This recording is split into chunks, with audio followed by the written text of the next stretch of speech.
why should children, why should small children, why should they spend 93 days in police custody when they should be in school? And the government can arrest 10, 12, 13-year-old and keep them in custody for 93 days. But the government has not been able to arrest Yaya Bello 6 months after. Is it not a parody of some sort that we have two separate countries?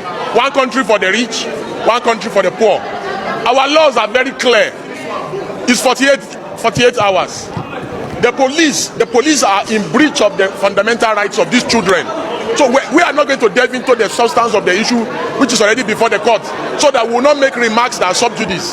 But what we are saying, very simple. Yaya Bello, 6 months later, has not been arrested. But you arrest our children. You keep them in custody for 93 days.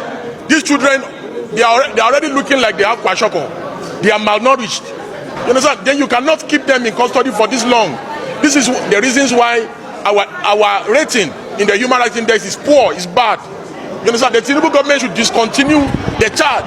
We make a passionate appeal to the AGF, you know, Baba Latif Fagbemi, that he should discontinue the charge. He should take over the matter and discontinue against these children, so that the children can return back to school. And the Attorney General of the Federation has the inherent powers to take over this matter under Section 174 of the Constitution. That Baba Latif Fagbemi should take over this matter and discontinue the charge against the children. I cried in open court because of this grave injustice that has been done to these kids. Talk, you die. If you don't talk, you die. So we'll talk and die.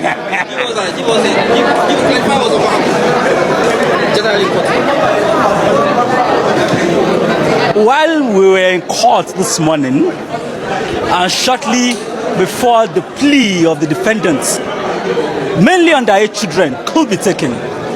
Some of them who were looking quite malnourished, who were looking quite very sick, started snooping in court before the Honorable Justice Egwuatu. Justice Egwuatu, upon seeing the fainting of these young persons of school age, had to had to stand down proceedings abruptly. We had to rush some of these young children to the clinic within the facility of the court for them to be resuscitated. Some of them are still receiving treatment as I speak to you in the clinic. This young person has been arrested since the 2nd day of August 2024. Over 3 months. They've been left without clothing, without housing, without proper care. They are looking very malnourished. As you can see the videos that are flying around social media. They were kept at the Kuje Correctional Center and at the IRT, the notorious IRT at SAS Abatua. That is where they are. At SAS Abatua. Now, this is the facility that has held our young children who should be in school that are being kept by this government over allegations of attempting to overthrow the president. The question now comes to, how can a 12, 13, 14-year-old boy who is looking very frail and malnourished attempt to overthrow the president? That is a matter for another day.